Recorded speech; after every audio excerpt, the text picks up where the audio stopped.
ಕಾಲ 1336. ಹರಿಹರ ಮತ್ತು ಬುಕಾ ಎಂಬ ಇಬ್ಬರು ಸಹೋದರರು ತುಂಗಭದ್ರಾ ನದಿಯ ತೀರದಲ್ಲಿ ಒಂದು ಮಹಾನ್ ಸಾಮ್ರಾಜ್ಯವನ್ನು ಸ್ಥಾಪಿಸಿದರು, ಅದೇ ವಿಜಯನಗರ ಸಾಮ್ರಾಜ್ಯ. ಇದು ಕೇವಲ ರಾಜಕೀಯ ಶಕ್ತಿಯ ಕೇಂದ್ರವಲ್ಲ, ಭಾರತದಲ್ಲಿ ಶ್ರೇಷ್ಠ ಸಂಸ್ಕೃತಿ, ಕಲೆ ಮತ್ತು ವಾಣಿಜ್ಯದ ಹಿರಿಮೆಯ ಪ್ರತಿರೂಪವೂ ಆಗಿತ್ತು. ಹಂಪೆ ನಗರವು ವೈಭವದೊಂದಿಗೆ ಬೆಳೆಯಿತು. ಬೀದಿಗಳಲ್ಲಿ ಚಿನ್ನ, ಬೆಳ್ಳಿ, ಮಾಣಿಕ್ಯಗಳ ವ್ಯಾಪಾರ ನಡೆಯುತ್ತಿತ್ತು. ಚೀನಾ, ಅರಬ್, ಪೋರ್ತುಗೀಸರು ಸೇರಿದಂತೆ ಹಲವಾರು ದೇಶಗಳಿಂದ ವ್ಯಾಪಾರಿಗಳು ಇಲ್ಲಿಗೆ ಬರುತ್ತಿದ್ದರು. ಈ ಸಾಮ್ರಾಜ್ಯ ತನ್ನ ಶ್ರೇಷ್ಠತೆಯನ್ನು ಶ್ರೀ ಕೃಷ್ಣದೇವರಾಯನ ಕಾಲದಲ್ಲಿ ತಲುಪಿತು. ಅವರು 1509 ರಿಂದ 1529 ರವರೆಗೆ ಆಡಳಿತ ಮಾಡಿದರು. ಅವರು ಧೈರ್ಯಶಾಲಿ ಯೋಧ, ಜ್ಞಾನಿ ಮತ್ತು ಕವಿಯಾಗಿದ್ದರು.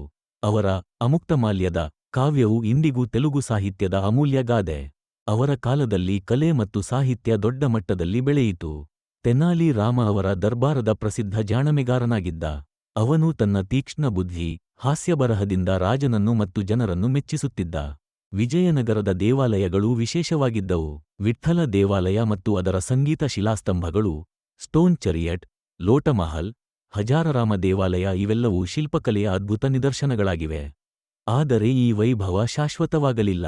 ಕೃಷ್ಣದೇವರಾಯನ ನಂತರದ ಅವಧಿಯಲ್ಲಿ ರಾಜಕೀಯ ದುರ್ಬಲತೆ, ಒಳಗೊಳ್ಳುವ ಭಿನ್ನಾಭಿಪ್ರಾಯಗಳು ಮತ್ತು ದಕ್ಷಿಣದ ಇತರ ರಾಜವಂಶಗಳ ದಾಳಿಗಳಿಂದ ವಿಜಯನಗರ ಬಲಹೀನವಾಯಿತು. ಕೊನೆಗೆ 1565 ರ ತಾಳಿಕೋಟೆಯ ಯುದ್ಧದಲ್ಲಿ ವಿಜಯನಗರದ ಸೇನೆ ಸೋತು ಹಂಪೆ ನಗರಿ ನಾಶವಾಯಿತು. ಇಂದು ಹಂಪೆಯ ಅವಶೇಷಗಳು ವಿಜಯನಗರದ ಶ್ರೇಷ್ಠತೆಯ ನೆನಪನ್ನು ಜೀವಂತವಾಗಿ ಇರಿಸುತ್ತವೆ. ಯುನೆಸ್ಕೋ ವಿಶ್ವ ಪರಂಪರೆಯ ತಾಣವಾಗಿರುವ ಹಂಪೆ, ಇತಿಹಾಸ ಮತ್ತು ಸಂಸ್ಕೃತಿಯನ್ನು ಅರ್ಥಮಾಡಿಕೊಳ್ಳುವ ಹಲವರಿಗೂ ಪ್ರೇರಣೆಯ ತಾಣವಾಗಿದೆ.